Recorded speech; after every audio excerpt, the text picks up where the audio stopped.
Hey folks, Certified Hoarder here, making another little episode right now while I've got all this prolific thought going on in my head. I got my little heart-shaped note.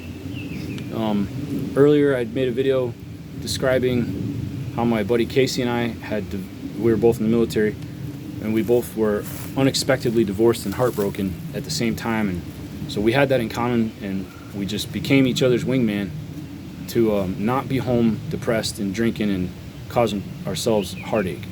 So we were going out all the time, and we developed this way to coach each other into getting our game back. He had been married for a long time, so he really lost his game, but he was a stud. He could be a ladies' man, no question. So the game was that he identifies a female that I have to talk to, and once he points her out to me, I have to go and I have to talk to her. And if I fail, like if I chicken out, the outcome of speaking to her matters zero. I could get slapped, it doesn't matter. Not that I'm into that. I'm not into saying disrespectful things. But if I failed to go and approach the girl and just make an introduction, I would have to drink a beer, and vice versa. So I would pick his girl, he would pick mine. If we failed, we'd drink. So if you chickened out, you ended up drunk enough to go and do this. And it didn't take very long to realize, hey, I'm not getting rejected. I'm walking up to girls saying hi, saying you look nice, I like your hair, whatever, you're pretty. And I'm not getting rejected. I'm getting, okay, thank you, okay, thank you. It was like, what's the big deal? And so over time, I learned how to be stone cold sober, which actually I don't drink, I don't drug. I enjoy being sober. Over time, I learned how to be stone cold sober and just talk to whatever female I wanted. And the more attractive they were, actually, the more driven I was to go talk to them, so it makes me the opposite. To be a womanizer, you have to have a very high prey drive after the prettiest, most attractive, which for a normal person, I am a normal person, but maybe I'm not. Maybe that's not true. I think I'm actually pretty out there. It is typical for the more attractive a woman is, the more the fear of rejection has power over the average man. So I had developed this opposite. The more attractive she is, the more I could go after her. Now, before my first marriage, I was cowardly. And it's funny because I look back from like 7th grade, 7th, 8th, 9th, like I would be on the phone all night long with every pretty girl in school. Tons of them. And I would find out years later they had a crush on me. And like, I was too dumb to see it. I just thought they wanted to be friends. I was just a nice guy. I don't know what it was.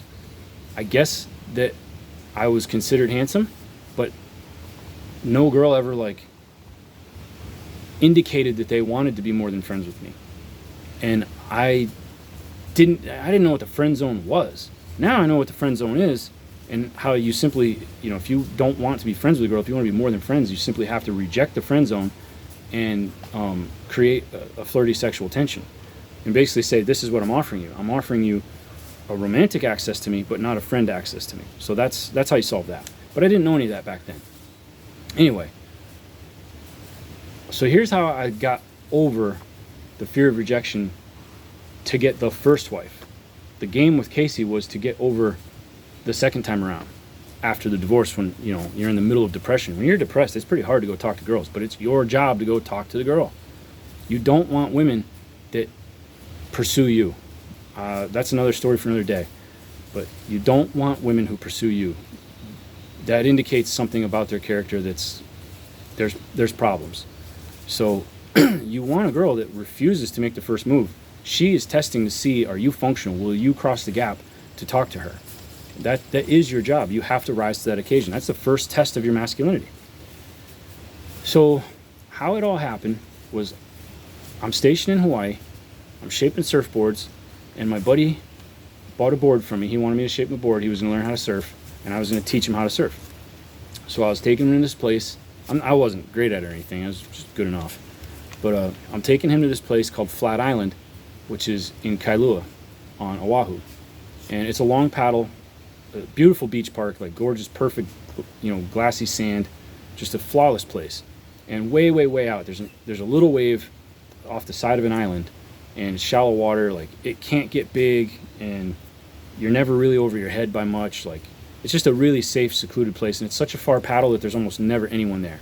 So you don't have to be embarrassed that you suck when you're learning to surf. So I take him out there, we surf, we paddle back. It's a long paddle, and so we get out of the water, me and him, and you know, we've both been paddling for hours, so we got a pump going on. Like, we look bigger than we are, we look muscular. And there's these two girls in a Jeep, and the driver of this Jeep is gorgeous, and she's looking at me. Like, I've seen her looking at me a bunch. And I'm parked 5 or 6 spots away, but from my car, I can see that they're just stalling. They're looking at a map. This is back before phones, before cell phones. I'm 44, so I'm pretty old. And this was back when you had to have a paper map. These girls are locals, and they know exactly where they are. But they're looking at a paper map, making it really obvious that they're looking for directions, trying to invite me and my buddy to come and talk to them. I mean, the girl locked eyes right at me, and she was gorgeous. She was exactly what I wanted, and I chickened out. I started the car, I backed out, I drove away because of my fear of rejection, my fear of being embarrassed in front of my friend, and being embarrassed, like, you know, in front of her friend. I couldn't do it. Like, I was too scared. It was built up too high in my head. And this was on a Friday afternoon, I think. It was a weekend. So I was so disappointed in myself that I lost this chance to have this gorgeous beach girl. And I was so disappointed. I was determined to, like, make it up. And this was the early days of internet dating. So it was before dating sites and stuff like that, but there was chat rooms. But the only place in Hawaii that really had internet was the island I was on, and it was only an hour across. So you were basically guaranteed, if you got into some chat room by state, you were guaranteed to be talking to somebody pretty local enough. So I jumped into some chat room or something like that, and this was back when you had to have a scanner. Like, not everybody had the capacity to upload pictures. Like, profiles didn't have pictures, just descriptions, written descriptions. And I know it sounds crazy. So I end up organizing, like, I end up getting a blind date. I know that day is long gone, but it used to be common. So I end up getting a blind date. And I go and I meet this girl on this blind date, and she pulls up. She wants me to park my car, and we're gonna ride in her car. Because anyway, I didn't know nothing about her.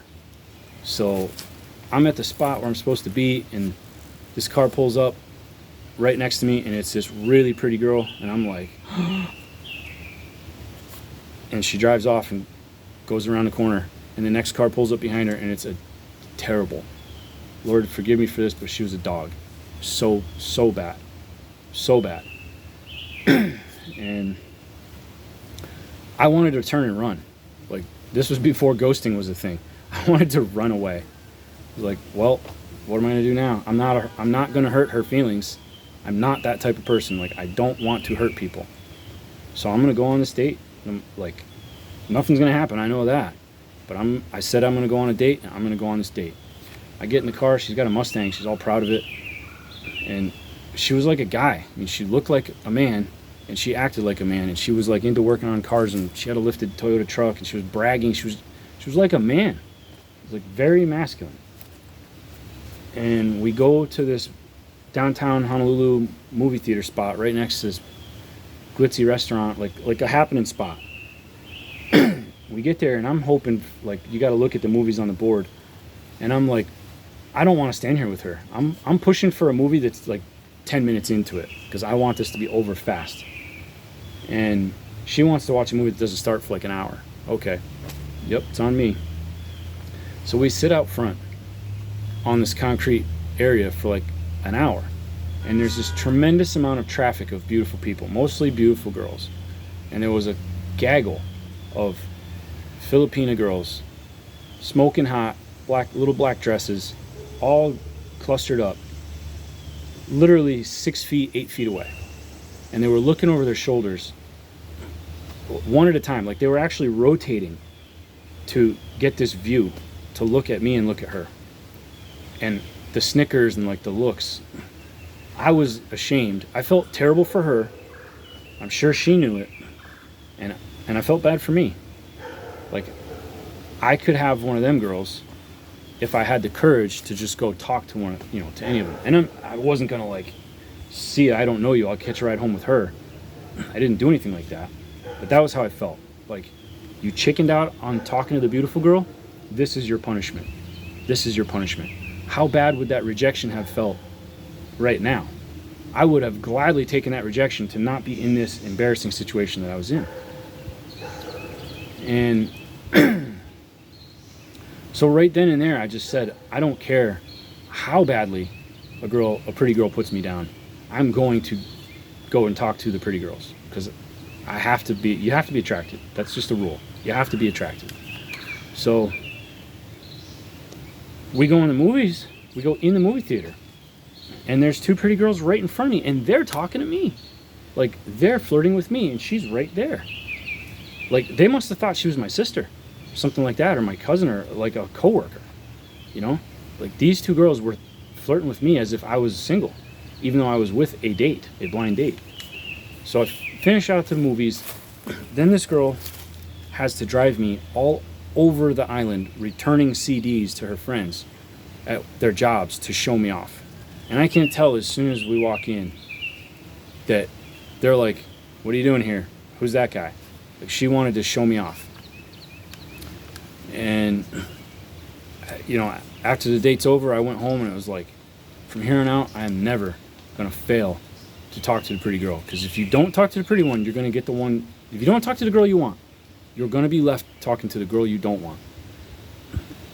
And this is not to put people down that are not attractive, because there are lots of attractive people that have ugly souls, that are a train wreck that you should never want to spend your life with. And there are lots of women, men and women, that are not physically endowed, that are wonderful people that you would love to spend your life with. But you have to choose your partner, and your partner has to choose you for you to have a productive relationship. This is my second divorce I'm working on, and I'm telling you right now, it is absolutely critical that you choose your partner. If looks are really important to you, you better choose a woman who looks really good and has all these other attributes. And guess what? The prettier they need to be, the more harder it is to find one that has the other attributes. So there's nothing wrong with settling as long as this person is who you choose. You have to choose your partner. Do not be a guy who ends up married to the one girl who ever spoke to him because you were too cowardly to go line up a couple options and pick the best option. I'm not telling you be a womanizer. Absolutely do not sleep around. I don't believe in sex before marriage. It ruined my life. But don't be pathetic and chicken out about talking to girls. That's enough. I've beat this dead horse for a while here. Thanks for watching. Praise the Lord. God bless you.